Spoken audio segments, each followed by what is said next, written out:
Welcome, friends, to another episode of Living Springs Retreat Live. I really enjoy doing these programs live. We're going to interact and we get to hear your questions, and you get to hear from our special guest today. I told you we've got a bunch of interviews coming up, so you want to be there Wednesdays at 7 p.m. Eastern. And our guest, of course, who you'll be hearing from shortly, is Chad Cruiser of Health and Homestead YouTube channel. And we'll be talking about natural remedies. So we just welcome each and every one of you from wherever around the world you are listening from today. And Living Springs Retreat, you're welcome here digitally, even though you can't be locally at the Living Springs Retreat physically. But I'm thankful for this opportunity to talk about some important themes relating to natural remedies or just natural approaches to reverse things that are afflicting us, from migraines to diabetes to all sorts of things. First things first, our sponsor is none other than Revitagard, which you heard about last time. And since I talked to you about this, I used this on my throat and I woke up in the morning not feeling well. It was one of those things where you're like, oh no, I'm going to be fighting something for days. It's coming on. You drink plenty of water, you get plenty of rest, you live a natural, healthy lifestyle to begin with, and then you do immune boosting supplements like Revitagard throat spray, or we got the sinus over there at the Living Springs store as well. And I did all of this, and by the end of the day, I felt great, went to sleep, and never got sick. So we don't diagnose, treat, or cure anything, of course, but order your bottle and have this ready to go in advance. Your Revitagard throat spray. It tastes sweet and minty.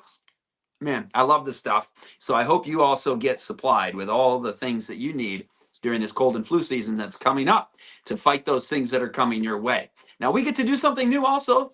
Give us your shout outs. We're going to tell folks where you're watching from, and we'll be able to interact with an actual live program this time. So let us know where you're watching from and who you are, and we'll give you that shout out.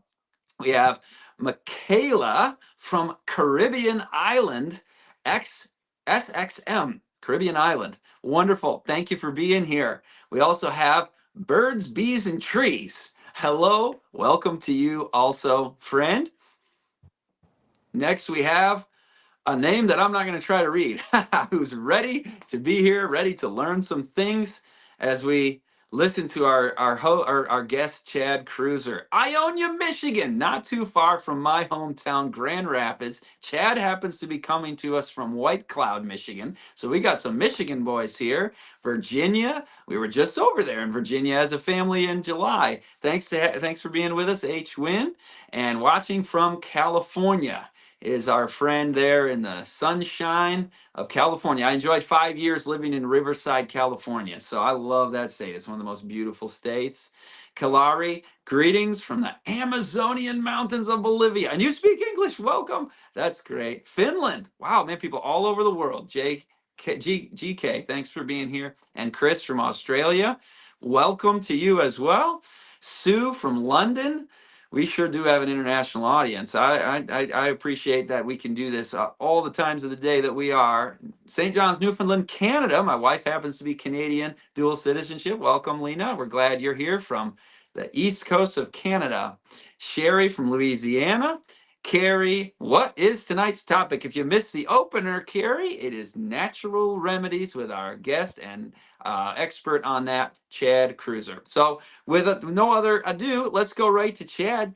We've got a whole list. We want to help people with a bunch of things: mental health, headaches, the greatest disease afflicting people like diabetes and heart disease. Chad, can you start us off with how you've seen and what the research says about how depression and anxiety can be overcome? And all of these, we're going to try to see, is there a better way than necessarily going the traditional, standard, mainstream pharmaceutical route?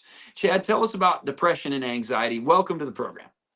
Thank you, Scott. Yeah, it's amazing since COVID, we have seen skyrocketing levels both of anxiety and depression.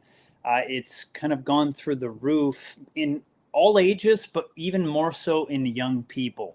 And we're going to look at just a few quick things that one of the things that this is not the answer to depression. Now, there's a number of things that we can do naturally in our lifestyle, like eating well, by eating a lot of high antioxidant foods, which are plant foods. So if you're eating a diversity of fruits, whole grains, some seeds and nuts, and these kind of things, if you're eating a diversity of those, high quantities of those, research has actually shown that for every serving that you eat in a day, two studies, one out of the United States, one out of Australia, has shown that for every serving you eat of fruit or vegetable in a day, it will actually incrementally increase your level of well-being or happiness. And the fascinating thing is it increases happiness that day, but it also forecasts how happy you'll be the next day. So very interesting in that respect, but also exercise is extremely important.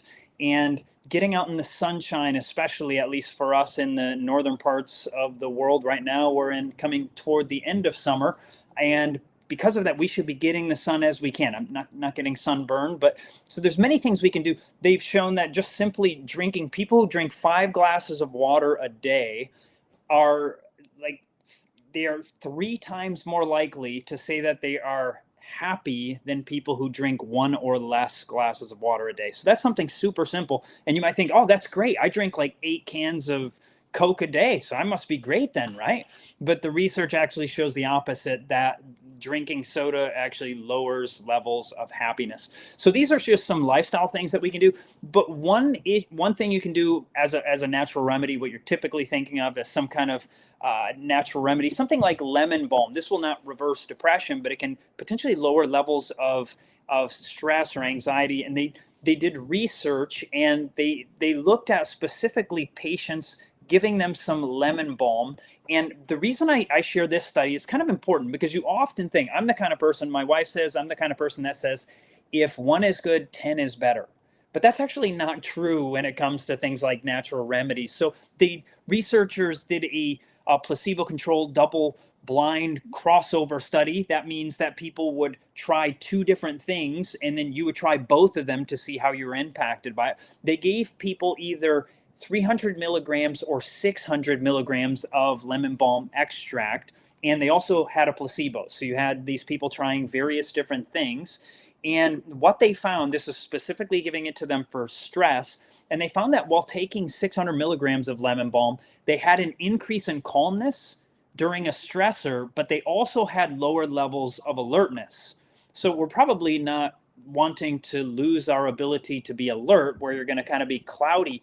But what they found was, while taking the 300 milligrams of the lemon balm, they enhanced their speed in mathematical processing without lowering their accuracy. So meaning the 300 milligrams had a benefit. They felt better, lower levels of stress, but it didn't negatively impact their alertness. So once again, natural remedies can be very good for us. And so you might think, well, if they're good for me, then they're natural, so I can take as much as I want. But too much of a good thing can also be not so good for you. So something like 300 milligrams of lemon balm, very simple. You can make a tea out of lemon balm. I have some growing right outside my house right now. It's one of my favorite. I just love the smell. I go over there and I just rub my hands through it, smell it, and it just has such a fantastic smell. That's one thing. When it comes to depression, researchers have actually found, now I'm not, one of the things that people should not do is immediately just jump off of medication for depression. That could be very, very dangerous. If you were ever to get off, you'd want to work with your doctor, because it can cause serious side effects, people wanting to take their own lives. I'm not saying everybody, but that's why people have to work with their doctors if they're already on a depression medication. The research actually shows something fascinating, looking at all medications, all of the major medications that have been used for depression. One of the things that they found is that each form of depression medication, compared head to head with placebo, what researchers discovered was that all forms of depression medication make you more likely to have future depression compared with placebo. What's placebo? It's basically a sugar pill. It's a pill that has no true efficacy. And the researchers discovered that all other forms of medication that were in this particular study, they all had an increase of depression. And now they may have a temporary benefit, but at some point it's more likely to make you depressed. Now, once again, don't just jump off, because that can be dangerous. But are there some things, natural things, other than the lifestyle changes like exercise, healthy plant-based diet, sunshine, water, rest? By the way, rest is one of the most important things you can do for depression. But I want to give you what we typically think of a natural remedy. And by the way, when I say rest, I want to share that with you because people who consider themselves to be night owls have a 94% higher risk of having depression than people who are early risers and go to bed early. So one of the best things you can do for depression is get a good night's sleep and an early night's sleep. But I know often people, when they're thinking of natural remedies, you don't want to know about sleep and exercise. Okay, I'm going to give you an actual natural remedy that's been compared head to head to the drug medication. And that is specifically, the Latin name for this is Hypericum perforatum. Many people know of it as St. John's wort. St. John's wort is a beautiful little flower that grows in Europe, the United States. I haven't been to I've been to every continent except for Antarctica. But I know it grows for sure in Europe and throughout the United States and even way in the northern regions. And I'm a believer that God often puts the remedy in the area that you need it the most. Now, in this case, they brought it from Europe because they knew it was so good. And now it just grows wild around the United States, even in the northern regions. And now, talking about St. John's wort, the Mayo Clinic, many people have heard of the Mayo Clinic. They have research on a mixture of black cohosh and St. John's wort for menopause symptoms. And they found that using both of them together, St. John's wort plus the black cohosh, actually work better than either one of them do alone. And I want to share with you some quick research on it that St. John's wort versus placebo. They did a study of over 105 people with either placebo or 300 milligrams of St. John's wort.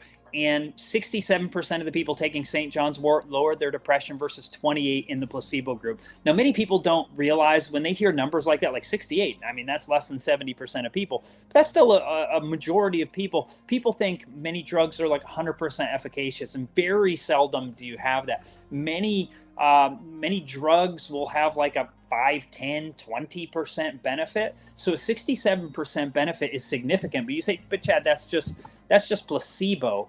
But the great thing is, when it comes to St. John's wort, they've done over 29 different studies with over 5,000 different people.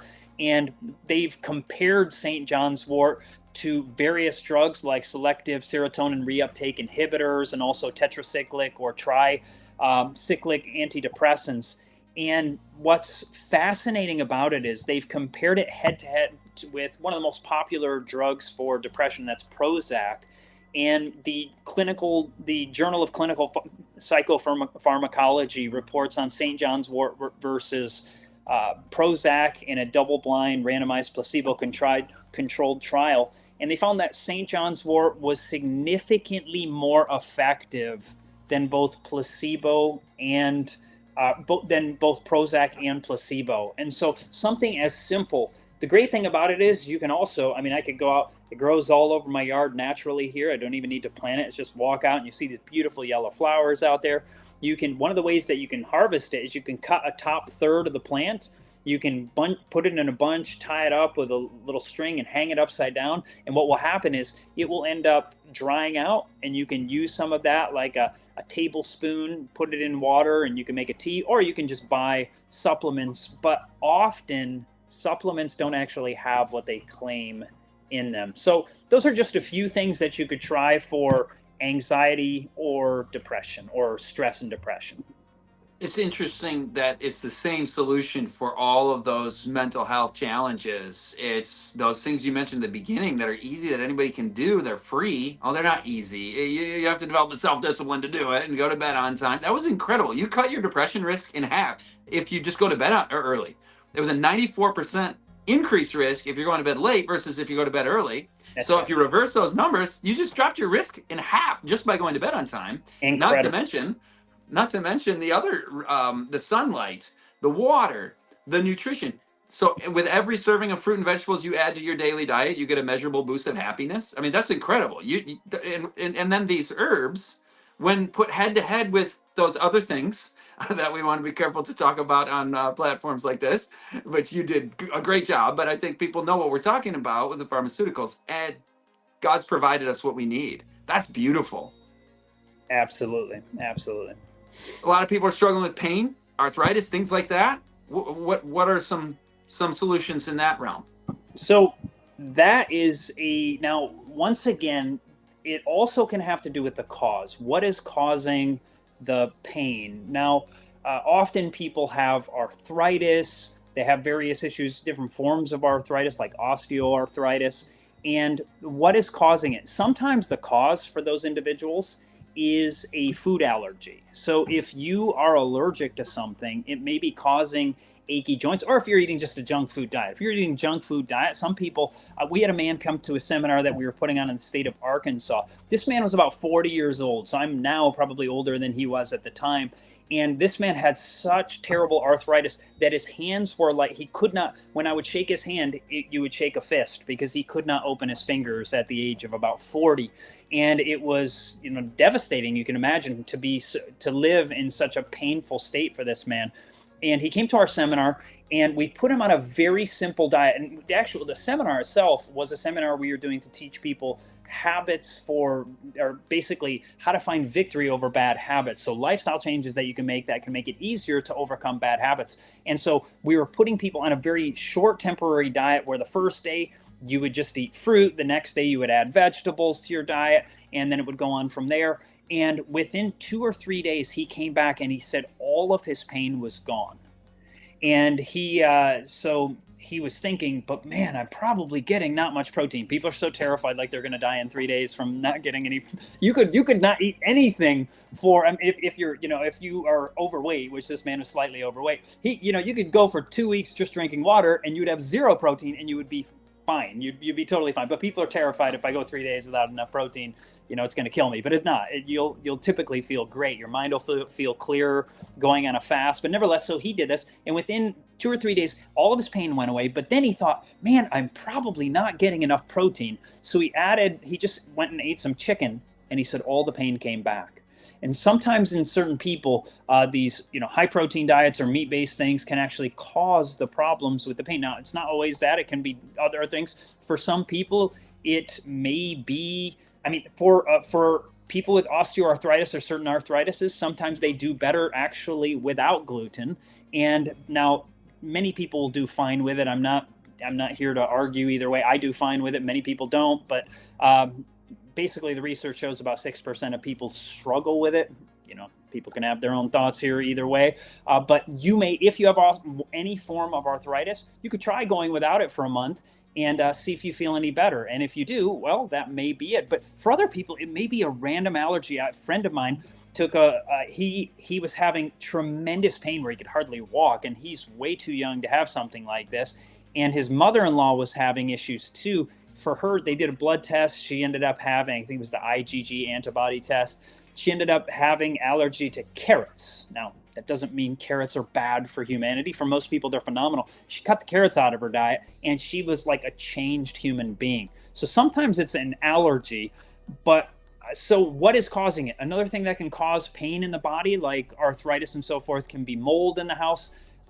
So if you do have mold, you want to rectify that situation, have that remediated and dealt with, and often the pain will go away. But these are not what you're looking for. What you're looking for remedies. What are some things that we can do? Now, there's some simple things that you can do for the pain themselves. Basically, in many plant foods, often what they found is people who go on full plant-based diets, they end up getting about the same amount of pain-killing or analgesic effect in their diet from a substance that's in plants, salicylic acid.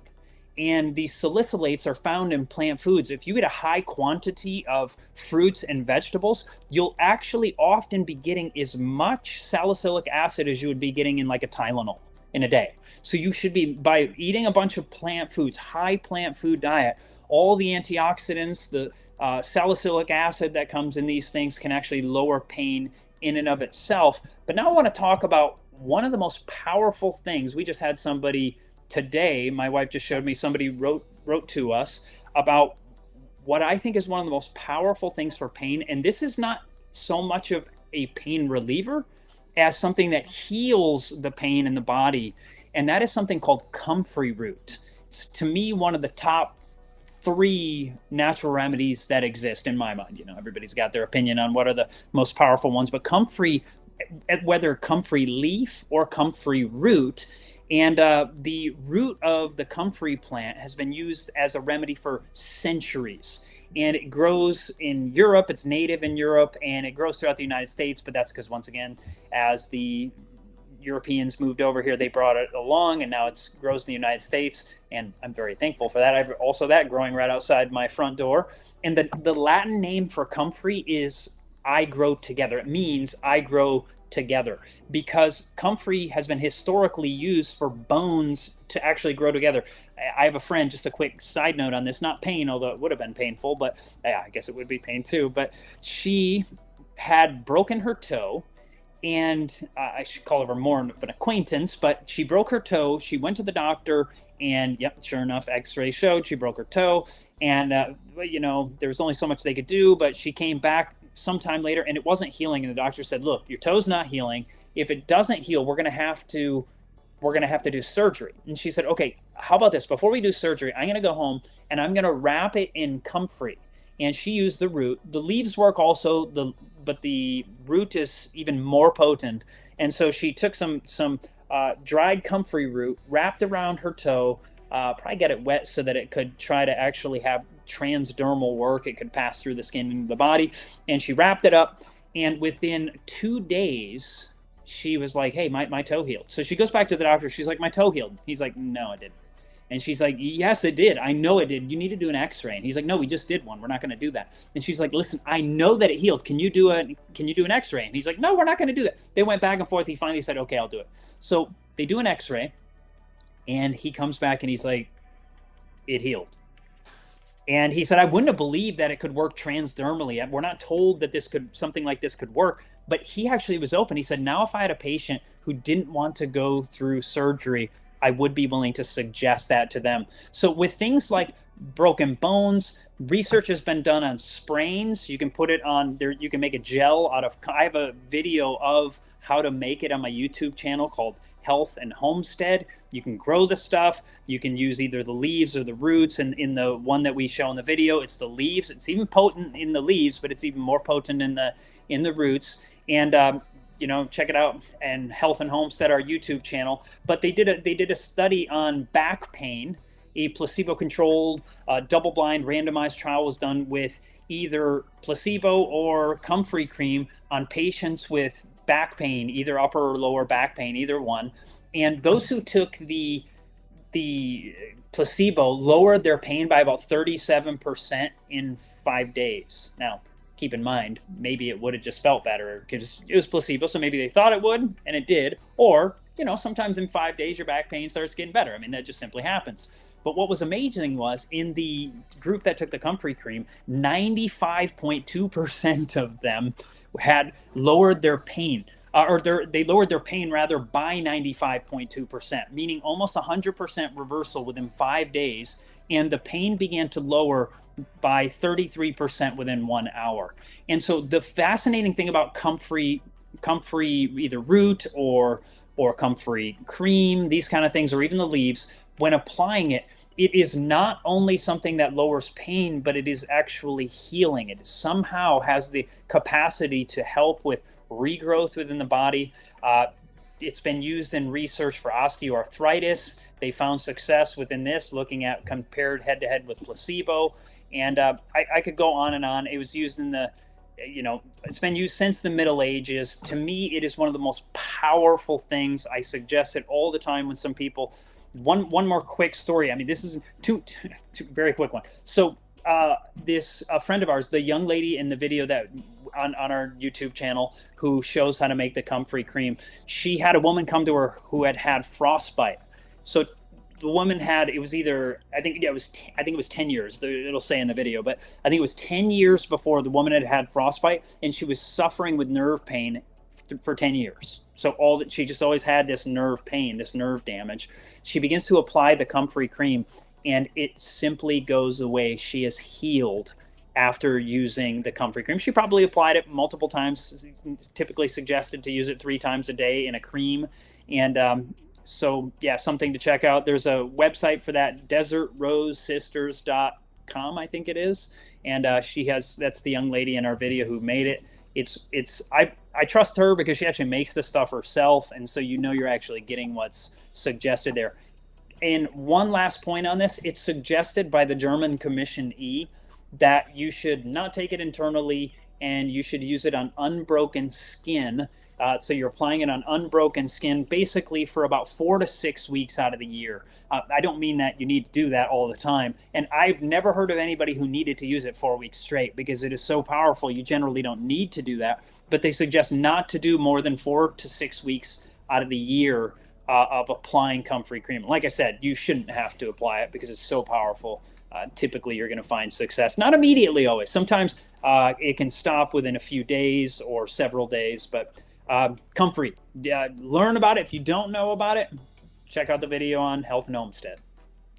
I'm going to enter into editorial commentary here, but I just wonder why I haven't seen on the news networks during the ad break, really the benefits of comfrey to solve these problems. When you pit these things against their alternatives in mainstream medicine, you find, I think, who the winner is, and there's not a lot of big money behind it. Migraines. I know I had migraines. Chad, what is the research on natural remedies for that, or maybe just what's causing it? Sometimes I think we ask the questions wrong. We're living an unhealthy life, like the way you were describing people eating junk food and ending up with more depression, anxiety, and stress in their lives, or more pain and arthritis in their lives. I know I had migraines because I was eating junk food. I was eating a bunch of sugar, refined flour, desserts, caffeine, coffee, soda, and 20 years ago, this year, my wife and I said we're cutting it all out, and my migraines stopped. So maybe I just took your thunder, and that was the answer. But I'm sure you got more. What do you have on the migraines? No, I appreciate that because I used to have migraines too. I like you. I remember the first time that I ever got one. I was in high school. I was sitting in a typing class, and by the way, that was the most important class I took in all of school. It's been useful my whole life after that. So if you're a kid, and if they even still have such a thing, it's worth taking. But nevertheless, I was in that class and I got what they call an aura, which is something that can often precede a migraine. And what happened is all of a sudden I started seeing this like flashing light, and then I have a blind spot. I couldn't see directly in front of me. And it's kind of scary because I never had that before. And here I am seeing this, and then finally it started to slowly fade, and then I got a migraine. That was the first time I ever had it. And just like Scott, I used to, coffee, soda, terrible diet, junk food all the time.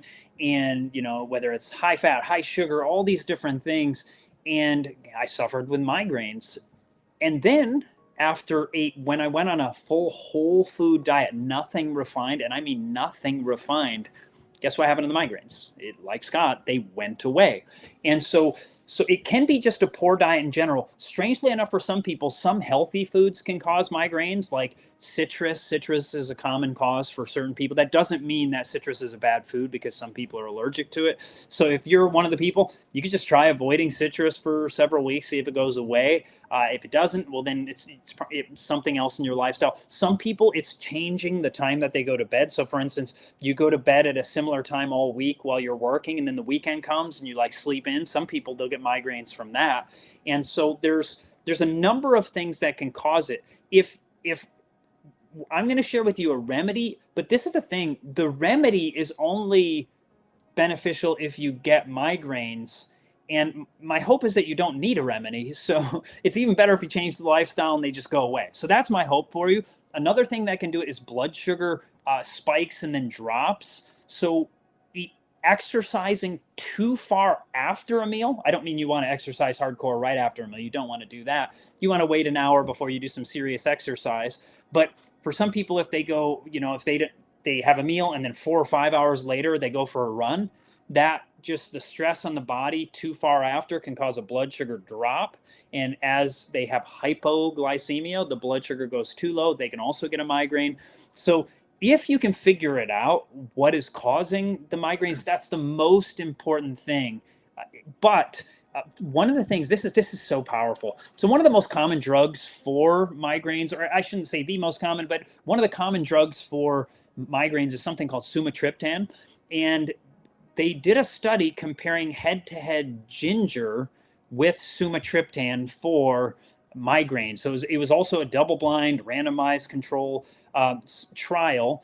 And what they did, they had 100 people who had migraines without auras. So I think, Scott, you didn't have auras with your migraines. Is that correct? I did. Oh, you did have them. Okay. You got them. Well, some people, I did too, and some people don't get the auras; they just get the terrible migraines. And so they had 100 people with migraines without auras. They were either given ginger or sumatriptan, and within 2 hours, both groups saw a significant decrease in migraine pain. And the benefit in both groups was statistically similar. But the trouble is, as you probably know, when it comes to drugs, there's often something that we call side effects. Some of the side effects of sumatriptan are headaches, pain in chest or tightness, pressure, heavy feeling in any part of your body, weakness, feeling hot or cold, dizziness, spinning sensation, drowsiness, nausea, vomiting. I could go on and on. But the point is, you're not going to have all of those kind of side effects for ginger. And the cool thing is you can take it in a very simple way. You can even get dried ginger super cheap. You go and buy it in the like baking section, and you can take like a quarter or an eighth of a teaspoon, and you can just mix it with water and you can drink it down, and that can be very powerful, just as good as medication. But like I said, my hope is that you'll be able to figure out what's causing it so you never have to live with migraines again. And that's what's even more important. I'll be honest with you, research has even come out on if you struggle with lust. They've done 2 studies looking at people. I guess I won't use the word, but they're much more sexual when they eat ginger, and so they think about it more, and they do things to themselves sexually. And so, if you struggle with any of those kind of things, I would only use it medicinally if you need to. But something to consider. They've done 2 different studies on that, but medicinally, yeah, basically in the study, I think it was specifically 1/8 teaspoon. Some people may be able to handle a quarter teaspoon. And you can mix a little honey with it. It will make it taste better. It'll kind of taste like ginger ale at that point. It's actually quite tasty. It's also been shown to be beneficial for menstrual pain using the very same thing. You can use the honey with the 1/8 teaspoon of ginger for menstrual pain. So those are some things that have to do with pain. Yeah, and I like what you're saying about we don't want to have the migraines and treat them. Let's see if we can find the cause. So try first a whole plant food diet, early to bed, early to rise, plenty of hydration, not exercising excessively at the wrong times, and see if those things actually solve your problem. Then you don't have to worry about, getting the ginger and salt and I got another migraine. I mean, do that for a couple of weeks and see if the migraines resolve. By the way, if you get off of caffeine and sugar and refined food and junk food, you're gonna have headaches for 3 days. So don't be like, this doesn't work, one day in, because you feel miserable because your body's detoxing. By the way, you saw the QR code for the detox course. You want to engage in that on LSR. Click on that or use that QR code and sign up for their detox course, because you can do this from home and you might see things like headaches that maybe they weren't migraines, or maybe you do have migraines, and you go through a step-by-step process to eat the right things, drink the right things, and follow a program, a lifestyle. Really, you need a lifestyle overhaul, and that's like what I was saying earlier, right, Chad? This is easy solutions because it's just natural and simple, but it does take that getting over the hurdle of, yes, I have to do this and I can do this, and you're going to like the results. I mean, who doesn't want to be happier? I keep going back to that: eat more fruits and vegetables, become more happy. Eat more junk food, more depression and anxiety. No brainer, right, folks? I mean, let's do it. Now, you've got some stuff on parasites too, and I don't know that a lot of the audience is like, oh yeah, I've got parasites. Are there sometimes some symptoms associated with parasites where people don't know they have them? Or do we sometimes have them, we don't even see symptoms, but we might want to work on, maybe there's parasites, let me do this. And then, of course, the question for you is, how do you deal with parasites with natural remedies?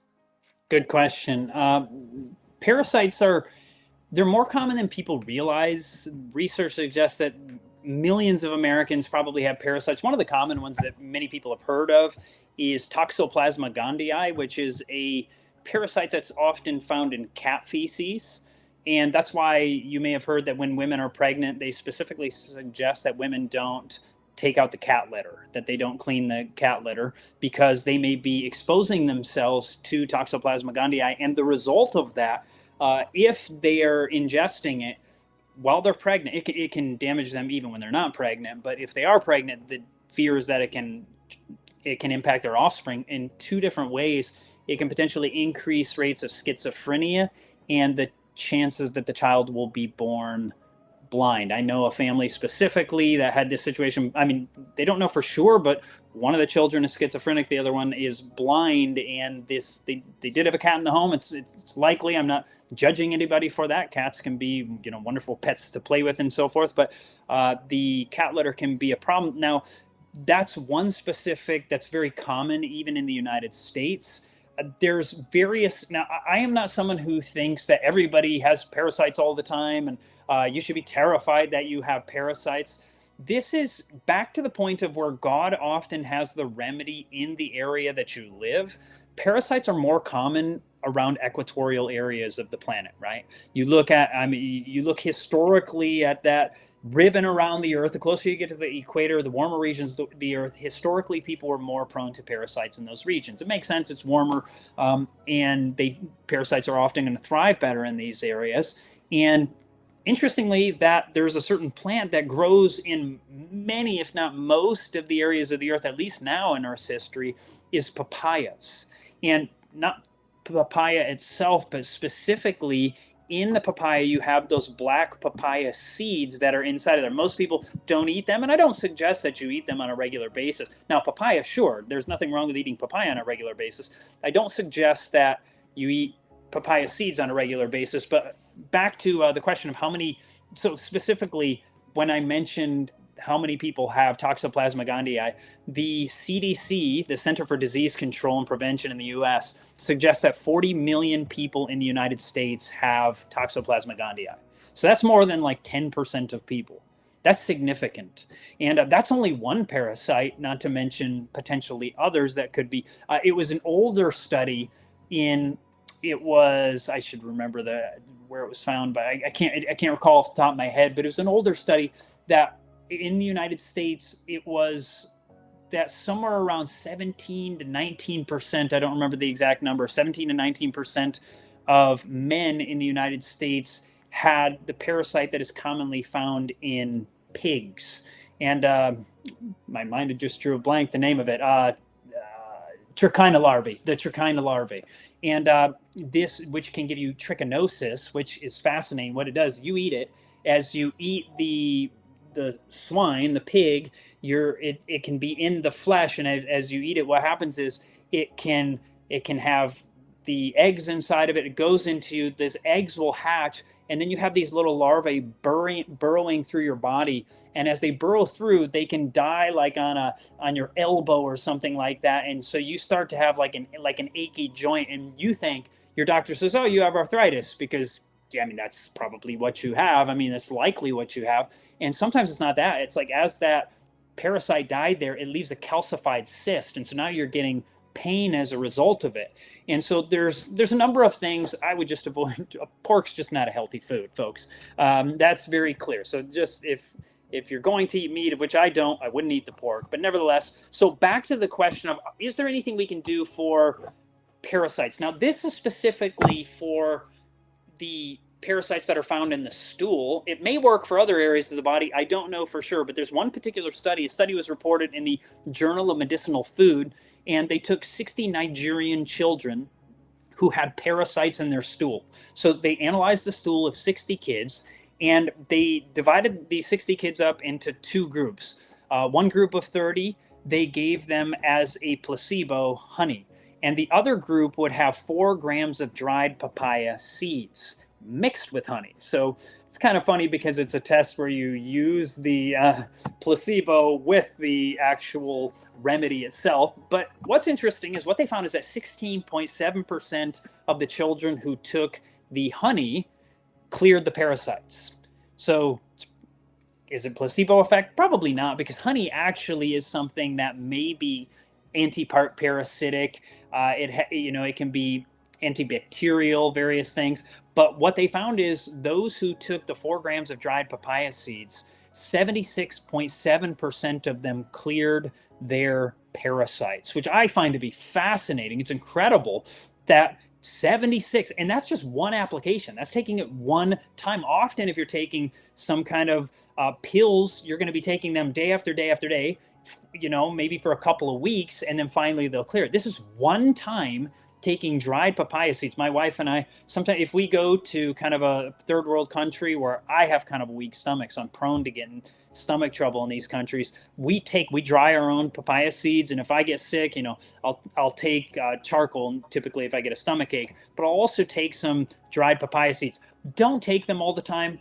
I know there's people who are constantly afraid they have every disease out there and they'll take them every day. They can have negative side effects if you take them regularly. You don't want to do it. Don't do it regularly. Only use it if there's real reason to believe, if you do it once, it's not a big deal, but don't go like, oh, I have parasites, I better take these things every day. No, don't worry about it. It's not something you have to worry about constantly. I know there's some people who have kind of a fear there. I like how all the answers are natural. That's our theme today. If you're just joining us, folks, it's Natural Remedies with Chad Cruiser of Health and Homestead YouTube channel. And I've got one more question for Chad. He has a wealth of information with each of these questions. And then we're going to go to your questions. So have them ready to go, and do scan that QR code. Follow Chad's work over at Health and Homestead, dealing with many topics in addition to natural remedies, from homesteading and preparedness and growing things to other health tips. And I really value the wealth of content there. And you also mentioned charcoal. I believe Living Springs web store has the charcoal as well. You want to have that handy. That helps to clear things that are coming through your gut, or you can put it externally on. Use it for bug bites and bee stings and things like that. But Chad, my last question for you is, we've been dealing with kind of, mental conditions and other things, but what the biggest disease that's killing people is heart disease, and of course diabetes right along with it. I think you're going to have the same answer for both of these, so I'll bundle them together. Heart disease and diabetes, we don't normally think of natural remedies like here's this herb that will help, but what kind of lifestyle changes do we need to be making to help reverse those? And it really is a natural remedy for the disease then. Great question. I noticed you just posted, check out Barbara O'Neill's new book. Now, I want to touch on that. I know that people have used her and they have acted like, oh, Barbara O'Neill promotes my thing, my supplement or something like that. And I've had people do that with me too, that they rip off my YouTube video or something and act like I'm promoting their thing. And so if you're buying something, and not just because, like, I don't make money off of Comfrey. I know somebody that does, and I promote them because I really genuinely believe it. They did a study out of the state of New York and found that 80% of supplements from the top 4 carriers, 80% of them had 0% of what they suggested.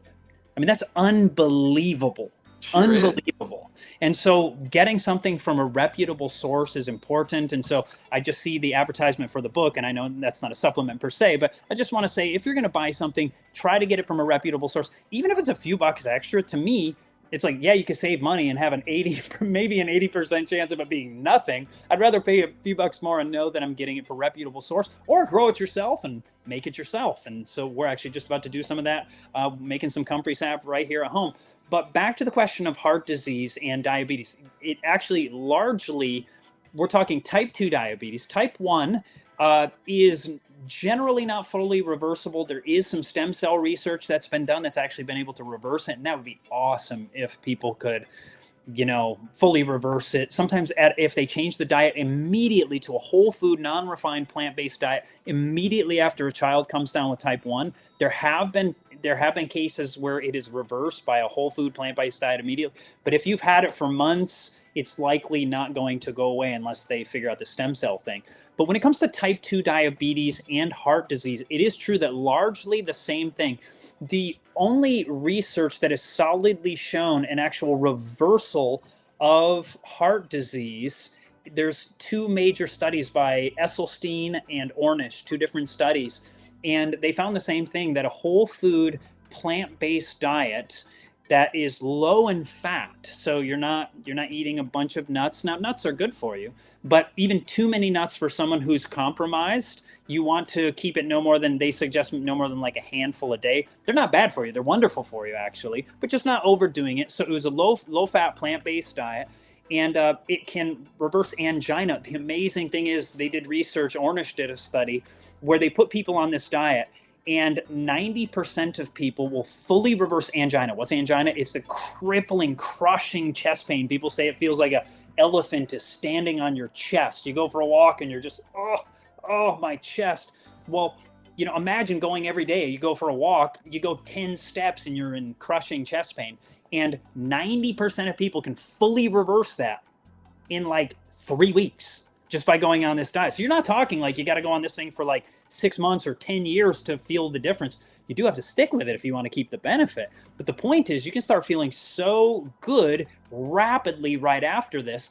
And so a low fat. Chad, what is the diet? You were just about to say. I'm like, say it again. What is that? I mean, it's not like you're going on a diet. It's a new lifestyle for you. What is that diet again?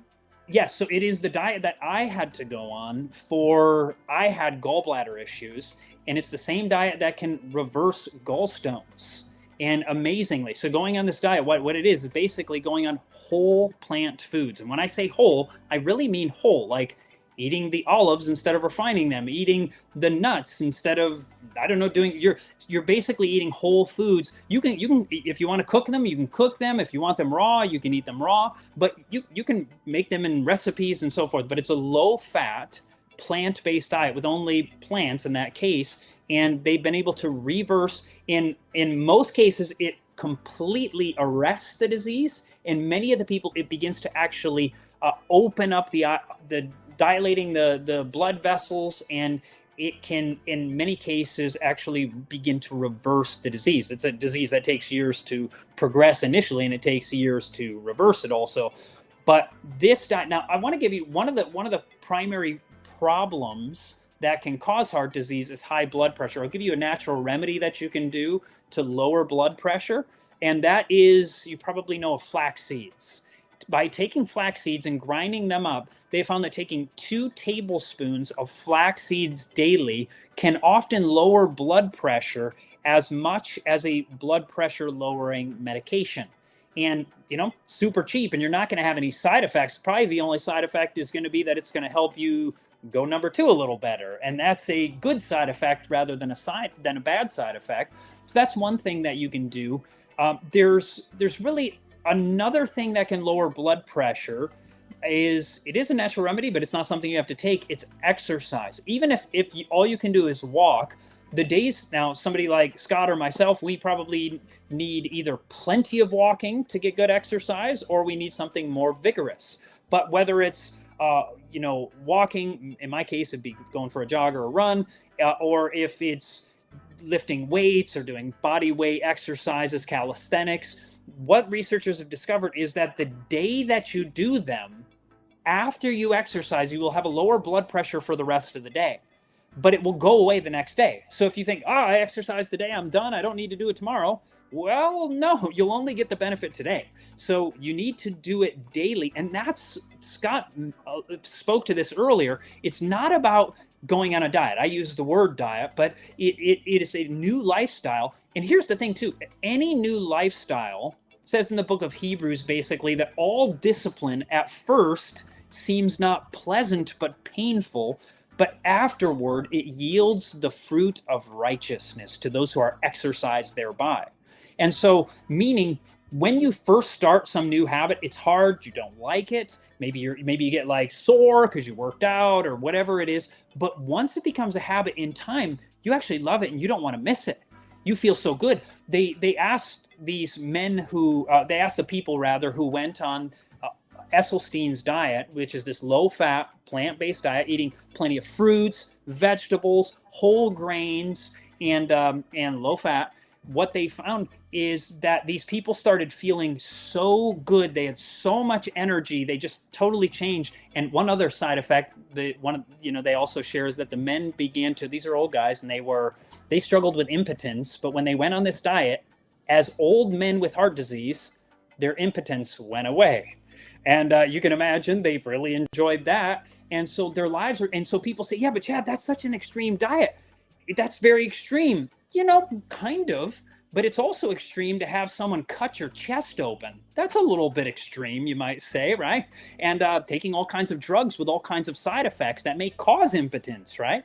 And so that's a bit extreme too. And I'm not telling you what to do with drugs or not do with them. You get the idea. But the point is, we all have to make decisions in life. Some people will do anything it takes to change their lifestyle, and some people want to do nothing. But I'm guessing if people are watching this channel right now, they're not the kind of people who are like, oh, I'm not willing to do anything. You're here because you're like, hey, what's it take to help me out? If something's wrong, I'm going to do it. And that is something that when you have that mindset, your life can be changed. You can find the benefits of it. I had gallbladder issues. I went on the exact same diet that's been shown. By the way, this also works for type 2 diabetes, that between 95 and 100% of people that go on a whole food, plant-based diet with nothing refined, no sugar, no refined foods whatsoever, will totally get off all medication and have normal blood pressure when it comes to Blood sugar? not blood sugar, thank you, when it comes to blood sugar issues. So most people can fully reverse it, especially if you're not eating between meals.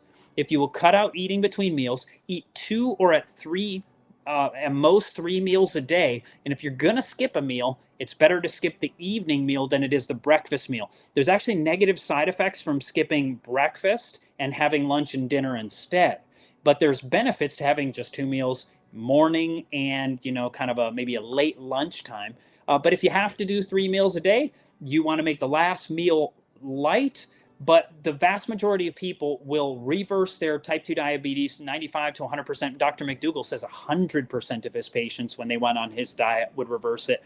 But it's Dean Ornish says somewhere around 95 or so. But 95 to 100% of people can reverse these issues. And we had an 80-year-old man come to a seminar that I was doing, and there's something called neuropathy, where it can be pain in the extremities, like fingers and toes. This guy came 80 years old, overweight, depressed, type 2 diabetes, and neuropathy. For him, they often say it feels like you're walking on razor blades. And he goes and he ends up, he implements, 80 years old, he comes to our seminar, immediately starts implementing what we're suggesting. And he comes back, and within 2 weeks, he said the neuropathy, basically he had to keep his feet outside of the sheets and just had to have his bare feet sitting outside the sheets because it felt like they were being burned with a red hot iron when they were touched by the sheets. But long story short, what he said within 2 days, it started to go away, the pain. And within 2.5 weeks, he said it was 99% gone. And that is normal. That is normal for people who go on this diet. And there's nothing that medicine can do except recover the pain, but it doesn't get rid of the pain. But the good thing is this can actually heal the problem that is causing the issue and begin to get good blood flow to the extremities again so that they don't have to suffer with this for the rest of their life. I love what you said about how these physicians are doing this. This isn't a theory. This isn't, the McDougall and Ornish and Living Springs Retreat. They're doing these similar things, and people see results in the enormous quantities and proportions, upwards of 100%. And so, it's hard to be like, okay, I'm going to only eat fruits, vegetables, moderate nuts and seeds, and whole grains and beans, legumes, etc. That's hard to make that transition, but once you're there, I love what you said, Chad, that you feel so good. and when you're living an active lifestyle, and all the other pieces of the puzzle with the water and the sunlight and the fresh air and the good sleep routines. And by the way, we eat as a family at 8 a.m. or 7:45 a.m. and 2:15 p.m. So the 2 meal plan, I love it. I don't want to go back. And so one of the things, when you said the thing about the happiness, I don't actually think like, oh no, I'm going to get heart disease. It's kind of this distant thing. It's a risk factor. But once I noticed in my life that I was happier when I ate these foods and lived this way, and less happy when I ate those foods, the junk foods, and lived that way, I'm way, way, way more motivated just on the depression, anxiety. And I didn't have a condition that was diagnosed, but you just feel yourself getting happier. You're like, I started calling fruit my happy pills. It's just like, I want to have a great day. And you know me, Chad, I'm generally good natured, happy person. I wasn't prone to depression, but everybody, think of it as like on a spectrum. It's not like just the diagnosis in the extreme cases of a really struggling person with anxiety or depression or whatever, but everybody's on the spectrum somewhere. You might be way over here, pretty happy person, but you can become even happier, enjoy your life even more. So you look at the junk food, and those are depression, causers. And so let's go to the Q&A. People have questions about the remedies you've been bringing up. Please advise on epileptic seizures for children, please. Thank you, Saren Subo. So there's two potential things that you can do.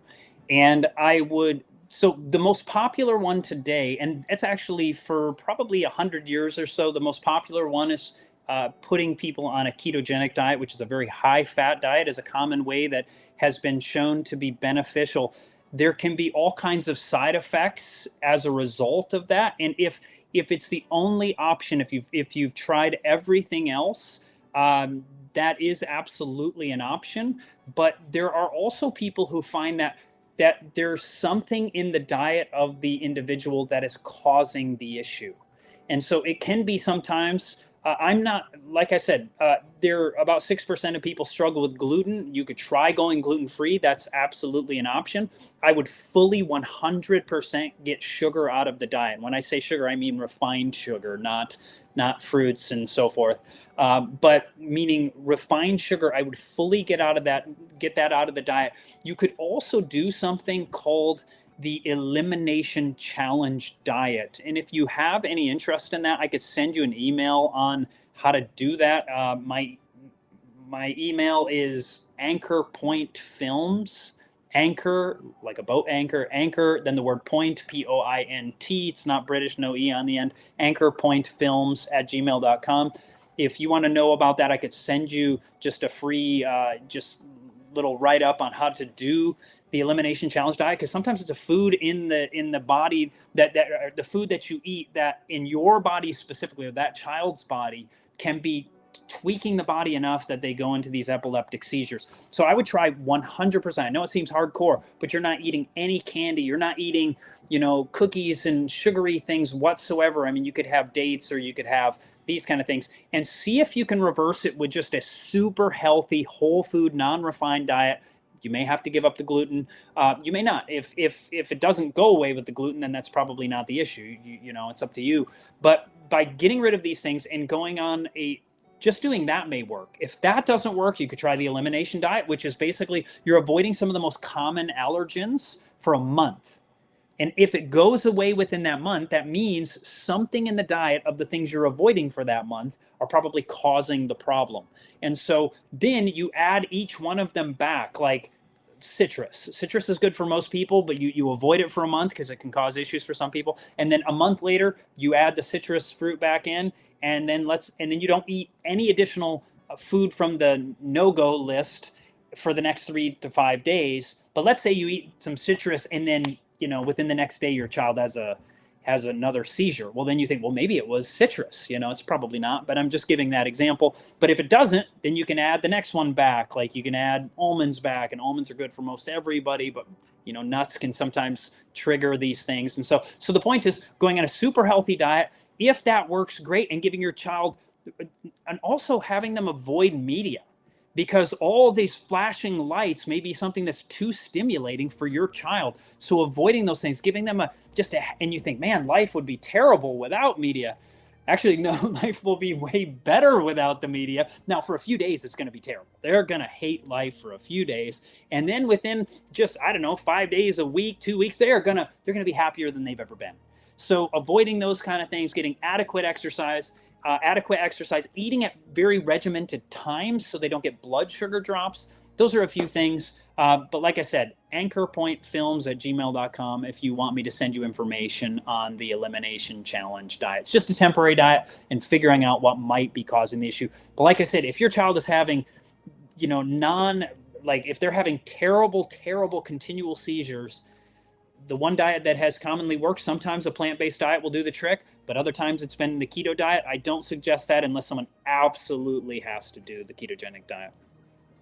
What's our next question? Let's bring it up on the screen. Thank you, Chad. That's very helpful. That's a sad thing for a child, and I really appreciate your heart and your wisdom on that for that individual. We have other questions coming up, team? There we go. Being an athlete, I drink almost a gallon per day. Chad, do you have a comment on that? Is that recommended? Is there any concern about electrolytes, maybe adding something to the water? Yeah, good question. Good question. So, if you do, some people, so if you're an athlete, you'll often, it's very common for athletes to drink a gallon or so a day, and generally that's not a problem. There are certain people who they will lower their electrolytes, and the way that you can avoid lowering them or getting them too low. I'm one of the people who can get actually low sodium. Most people have to lower their sodium in their diet. I have to add sodium, or it runs in my family. It's a strange thing. Grandpa was in the hospital with low sodium. My uncle was, and I've had my blood test and been low in it. Most people are not like me, but if you are, one of the things you can do is you can put like a quarter teaspoon or so of salt in about a quart of water, and you won't even taste it hardly at all. It's not like drinking, you're thinking like ocean water or salt water. It's not going to be like that. It's so minimal that but that's only if you can go have blood work tested one day, and if you exercise that day and your blood levels of sodium are just fine, you probably don't have to worry about it. You're probably getting enough in your diet that you're not going to have low sodium. So it can be a great amount of water for an exerciser. For someone who's not exercising, they probably don't need that much water. It's one of the things that's suggested is like half your body weight in ounces. If we're talking weight here, we're talking about, if you're 100 pounds, it'd be 50 ounces. You're 200 pounds, around 100 ounces. I think you get the idea there. But yeah, that can be perfectly fine as long as you don't have any negative side effects. I've thought about the quantity of water that I take in, and to me, it's so variable depending on how hot you are and how much you're exerting, how much you're sweating. So you're Yes. wanting to replace. So the best way, I think, Chad, tell me what you think about this, to determine the quantity of water is to gauge it by what you see in the toilet. Is it bright yellow? Is it dark yellow?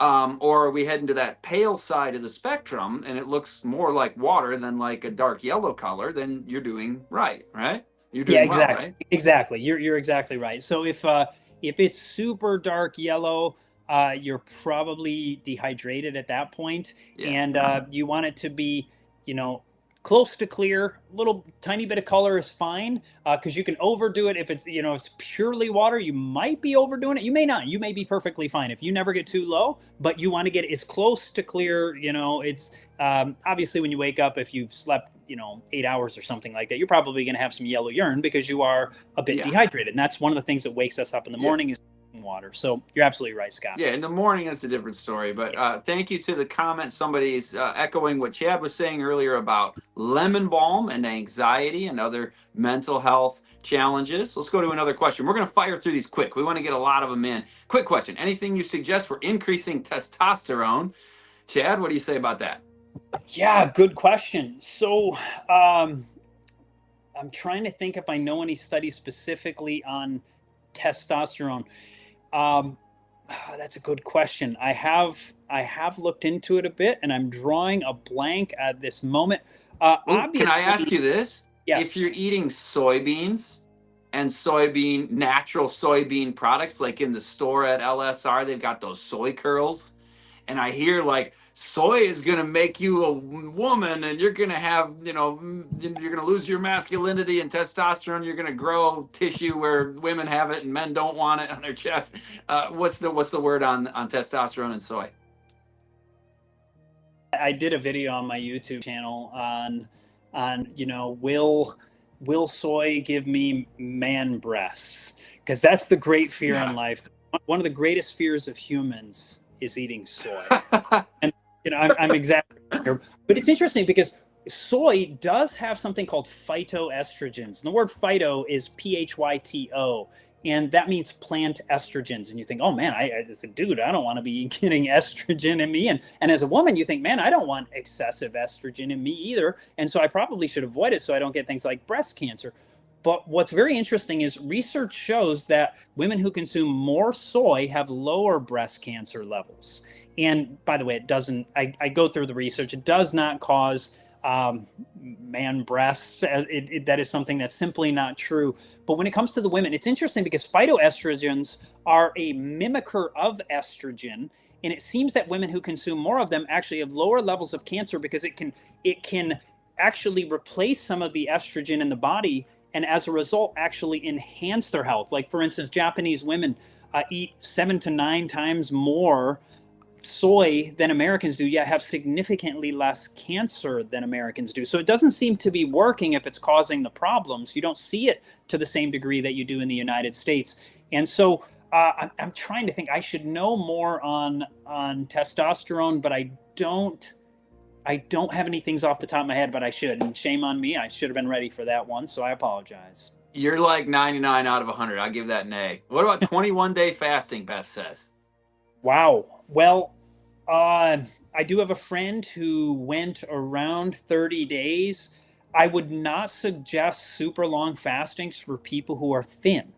If you're seriously overweight and you want to go to, there's a place called True North in California where they help you do this. Not really even that expensive to go there. It's like, I don't know, $200 a night or something, a little bit more than a hotel. I could be wrong on the price, but I don't think it's really that expensive, where like they monitor you so that you're actually doing okay for a fast. If you need to for some specific reason, there can be benefits to doing it. I don't suggest people go on super long fasts like that generally. I really don't think people should try 40 days like Jesus did. Jesus did that for us, and we don't need to go out and do that. But myself, I do like to go on short fasts from time to time. I just did one probably within the last week, I think I did. And I like to do a simple fast, but I'm relatively thin, so I don't overdo it by doing them all the time. If I were overweight, I would do it more often because I actually like to fast. But I wouldn't, without like being under some kind of medical provision, personally, I wouldn't suggest something like a 21-day fast. But like I said, I had a friend who did a medically supervised fast for around 30 days, but he was obese when he began. And so it was perfectly fine for him. And so, yeah, be careful with super long fasts. I again recommend the Detox program, the LSR Detox program. I wonder if the team can bring up that QR code as Chad answers this next question about comfrey. But you know that there's an element really in fasting that is detoxing, and you can learn a very specific detox program that can accomplish what you want to accomplish. So, Chad, do you have a quick comment on comfrey as a natural fertilizer? Yeah, people use it around, some people grow it right around fruit trees so that it can basically compost right on site as the leaves die off. It can be used for that. It's commonly used. It's a phenomenal fertilizer. So using it for plants, you could even just cut the leaves, compost them somewhere, put them down where you're going to grow your food. It is also a great fertilizer also. Awesome. Next question. Maggie asks, will the comfrey help degenerative back disease?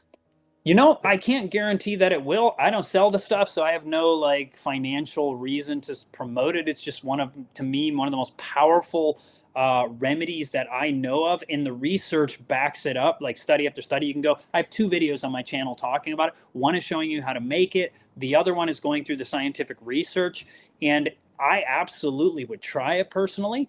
And I'm not just trying to promote them. They give me nothing for it, but desertrosesisters.com. I know they make it legit. They do not use like rotten comfrey. They use it really well. Desertrosesisters.com. I would absolutely personally give it a try. Is it going to work? I have no idea. I can't guarantee that, but it's to me, it's the kind of thing. It's called bone knit because it's not going to typically like put bones that shouldn't grow together like you're not going to all of a sudden have a stiff leg that doesn't move after using comfrey because it grew your bones together. But as far as actually damaged portions of the body, it can often do almost miraculous things. I know that specifically Barbara O'Neill talks about, she had hurt her shoulder, worked on her shoulder. They talked about she was going to need surgery. She didn't need surgery after using it on, I think it was a damaged muscle. So the point is, this stuff is powerful both in the research and in many anecdotal individual stories. So it's probably worth a try. Thank you, Margie. Next question from Pamelia. I have Achilles heel and a knot coming out. I'm thinking it's a bone spur. I've been applying comfrey and castor oil. Folks, get your castor oil at LSR store. And she makes that for herself. What do you think about that, Chad? I would try. I think both of those things would be a great option. And like I said, I have no idea where you got your comfrey cream, so you want to make sure. Or if you're growing it yourself, you could either use. I mean, you can even buy like comfrey root itself, where you can buy the actual. I just bought some yesterday. I have it growing outside. I probably didn't need to buy any. It was just a situation where it's probably easier to buy. I can keep the plants growing and use the leaves here at home. I don't use the roots, although they're more powerful. But if you get the roots, you could get them wet, apply them right to it. Like while you're maybe sleeping at night for the night, it could be kind of just soaking in, have that transdermal power going into the skin. It's worth a try. I can't guarantee it, but I think that's one of the things, specifically the young lady in the video when I recorded her, she was 16 years old. This is not like some little charlatan. She'd give this away, and she had these amazing testimonies of these people that she would just give it to. She gave it to these one folks, and literally the next day, their brother came and he's like, I saw what happened to my brother. I want to get some of that from you. And so I would try. I think the castor oil and the comfrey, I think it's a great option to try. Great. And folks, watch the video on comfrey at Health and Homestead YouTube channel. Thank you for that question. Christy asks, can castor oil help heal blood clots in the brain and stroke damage in the brain? Ooh, that I have no idea. So I have looked into some of the research on castor oil, but I can't give you a yay or nay with that one. It's probably not going to hurt, by applying it to the head. I've put it on my head before, but not for some kind of massive damage or anything. But why not? You could absolutely try it. I can't say that it's going to work or not. So. All right, thanks, Chad. Next question is Rodalens asking just saying, amazing, thanks for your insights. Thank you, Rodalens. And Teresa, help for reducing debilitating migraines. Thank you. Mine were bad when I had them. I'll tell you what, getting off the caffeine, the sugar, the refined flour, anything that's not whole plant foods, try that. Try it for 10 days. And what Chad said earlier as well about that ginger, give that a try. In addition to that, if they continue to come back, I think Chad's given the comments on that. Unless you forgot to say something about that, Chad, that you want to say now, I'll go to the next one. S asks, what do you guys say about black seed oil? Well, they've supposedly done some research on black seed oil with COVID, and there may have been a study that showed a benefit. I think there's another study that did not show any benefit. But here's the trouble too. Sometimes, and we kind of learned this during COVID, that sometimes studies are done with the purpose of disproving something. So you give people not enough of something, or you do it at the wrong time, and you're like, look, it doesn't work, Something that starts with the letter I, maybe. And that could be. And so I don't know for sure if it works or not. For something like COVID, it's suggested that it does. I wouldn't overdo it, but it's probably not the worst thing in the world to try.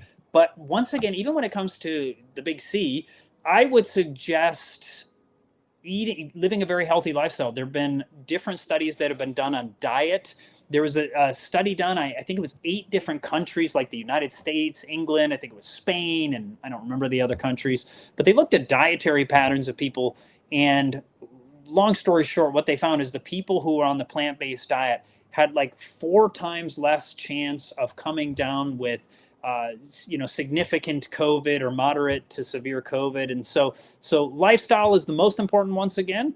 And there are times to do the remedies for sure.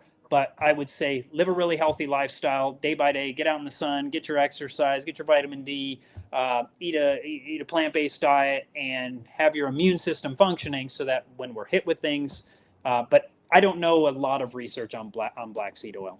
Next question is coming up on the screen shortly, and it is from Jules. How do you balance your hormones, Chad?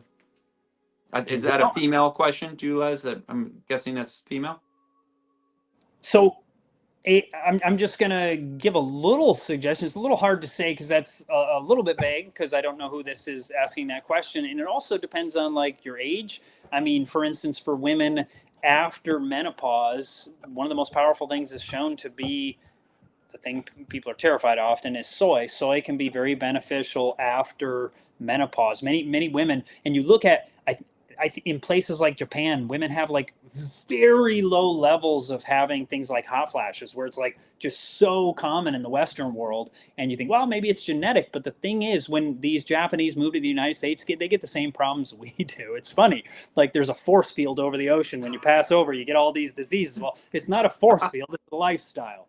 And so the lifestyle that they live over there makes them less likely to come down with these things. So that's maybe after menopause. When it comes to maybe women who are of childbearing age, we could maybe say, simply often living a whole food, often women who have terrible menstrual issues, by going on a low-fat, whole food plant-based diet, similar to the Esselstyn diet or the Dean Ornish diet, often their terrible PMS issues or the pain and the suffering that they go through, often it just goes away at that point.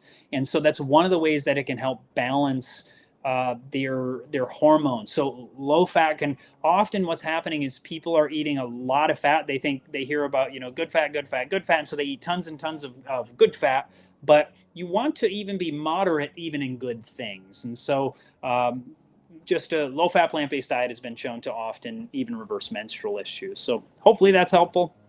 Awesome. Should we take castor oil by mouth? How much? So I cannot say for sure. I do know that it's one of the most common things in the United States for, not in the medical system, but specifically in the women who help deliver babies, like in the home. What do you call those ladies? Midwives. Midwives. Thank you. Shame on me. It's one of the most common things given by midwives to help women have their babies. And I do think they take it internally by mouth. They give it to them at that point. But I would be careful and don't just trust me because I said that. Look that one up. Do your own research on that one. But I think they do actually give it by mouth at that point. I don't know that you want to take it all the time, so I'm not going to give a definitive answer on that. I'm going to tell you to do your own research, look into it, and if you're pregnant, you want to know very well that it's okay rather than just listening to a guy on the internet. You want to make sure that something's safe. Yeah, and I'm sure with that product, it's got directions on how to use it. So LSR team, you could just put right in the comments, the recommended use of that, and then that person can get that answered, and everybody can read that in the comments as well. That was our last question for tonight. If we didn't get to yours, save it. We'll keep talking with you all, but we're gonna wrap up for tonight. And I gotta tell you first though, what is next time? Next week, Wednesday, same time, same place, 7 p.m. Eastern, 6 p.m. Central. I get the privilege of interviewing Dr. Leela Lewis from Liberty and Health Alliance. She will join us to discuss health as mission, as from a Christian perspective of helping those who are in need, and also her own journey, not only in founding health mission, medical mission type of organizations, but understanding the value and the sacredness of life, and lives of the unborn. So we're going to talk with a very dynamic and well-known individual, Dr. Leela Lewis, next time. So stay tuned, and we will see you then. And of course, one more time, we're very thankful for Chad, the time you've given to us, and I hope everybody who's gleaned even one little bit from this really thorough and power-packed information hour and 20 minutes we've had together, you got to get over to that YouTube channel, Health and Homestead. Watch more of Chad's content, share it, and our producer, Christian Digital Network, CDN. Thank you, Jeremy and the team, for making this production possible. So, folks, CDN, it's from likes to lives changed. Scan that QR code, subscribe to CDN as well on their YouTube. And we love each one of you. We're thankful that you are a part of this community, of this movement of improving our lives, blessing others with this content and information, reaching out to those who are in need, who are struggling. Your heart is contagious, and we are with you all in your health journey to support you to a better lifestyle, to choices that will relieve you from the afflictions that are burdening so many. So that's all. I'm Scott Ritzema, your host. Revita Living Revita Living products, as well as at the LSR store. I'm your LSR Live host. We'll see you next time. God bless.